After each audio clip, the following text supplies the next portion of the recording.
to Automotive Agile PEP. It's my pleasure to be here with Professor Komus. Thank you for being here. Thank you very much for having me. To start with, could you maybe introduce yourself? I'm a professor for information management and organizational design at the University of Applied Sciences in Koblenz. But at the same time, I also do some very practical stuff. I do practical research and I work a lot together with companies. Sometimes I'm in a coaching position or consulting position. So I have the privilege to see a lot of the theoretical stuff also in practice. What does Agile in automotive mean to you? Drastic changes from many companies. Specifically, automotive companies are very much in a background where they love to plan things up front in very much detail. And as things are proceeding, as things are getting more complex, that's not possible, that's not making sense anymore in many fields.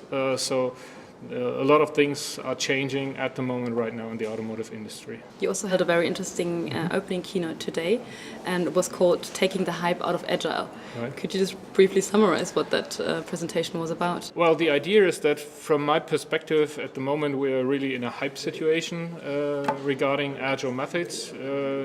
After many years where there's been a lot of discussion if it's possible to use agile methods at all, at least in the hardware field. Now many people are really seeing the prodigy for everything, helping you with all matters, and that's just not true. Agile does have specific advantages in specific fields, but it's not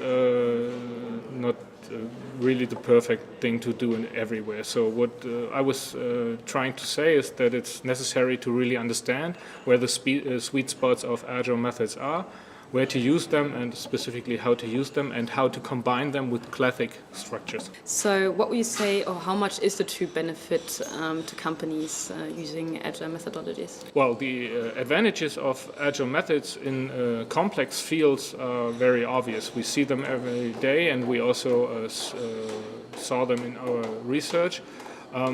Companies are able to be faster, deliver better products with higher quality, with a better fit to the needs, and also it reduces the risks of projects not going well at all because things are not working together. And what would you say are the biggest hurdles or obstacles when implementing Agile in automotive industries? We did some research on that, and what we found out is that while there are many people talking about the product and the team, if it's possible to use them for to implement them in an agile approach.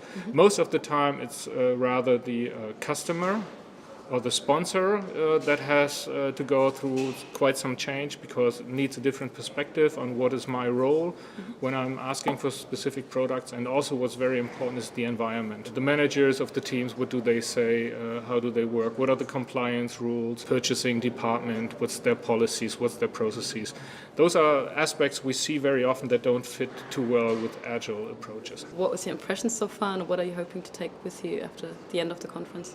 Well, first of all, it's very impressive. So many people really from the automotive industry and from the hardware field that are really very seriously and very intensively working on this field. Many people who already did quite some journey, who already gathered experience, and so it's a lot of good exchanges, a lot of good discussions. Yeah, you were also here already back in 2016. What brought you back to Agile PEP Minds? The amount of really interactive formats, the very interesting ideas like tweetbacks, that kind of stuff, or the theater involved, and so that's many good ideas, many different formats that are really giving many different perspectives on the topic. I hope you enjoy the rest of the day and thank you for your time. I will. Thank you very much.